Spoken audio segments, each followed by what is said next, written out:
Stephen 5ஆம் வகுப்பு படிக்கிறான். போப் ஜான் பால் அன்பியம். இவங்க தான் ஜனநாமார்கள் 8ஆம் வகுப்பு படிக்கிறாங்க. ஜெபமாலை அன்பியம். இன்னைக்கு நம்ம ஒரு வினா விடை பார்க்க போறோம். யாரு கேள்வி கேட்குறது? நான் கேள்வி கேட்கிறேன். அப்ப நான் பதில் சொல்றேன். ஆரம்பிக்கலாமா? ஆபிரகாம் சீனாய் மலையிலிருந்து எத்தனை கட்டளைகளை கொண்டு வந்தார்? அடடா, அது ஆபிரகாம் இல்ல, மோசே. மோசே தான் சீனாய் மலையிலிருந்து 10 கட்டளைகளை கொண்டு வந்தார்.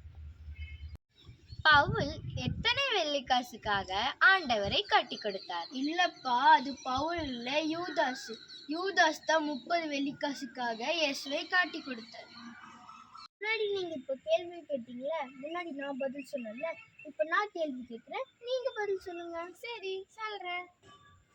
கோலியாத்து தாவீதை எத்தனை கற்களால தாக்கினாருங்க? சொல்லுங்க பாப்போம். கோலியாத்து தாவீதை அடிக்கல, தாவீது தான் கோலியாத்தை ஒரே ஒரு கூழாங்கல்ல வச்சு அடிச்சாரு. மோசே இருக்காருல்ல, அவர் எத்தனை கப்பலை கட்டினாங்க? சொல்லுங்க பாப்போம். எனக்கு தெரியும், நான் சொல்றேன். மோசே கட்டல, நோவா தாத்தா தான் ஒரே ஒரு கப்பலை கட்டினார். இன்னைக்கான வினாவிடைய நாங்க சரியா சொல்லிருப்போம் நினைக்கிறேன். அடுத்த வினாவினைக்காக அடுத்த வீடியோல சந்திப்போம். நன்றி. ஆண்டவருக்கே மகிமை உண்டாவதாக.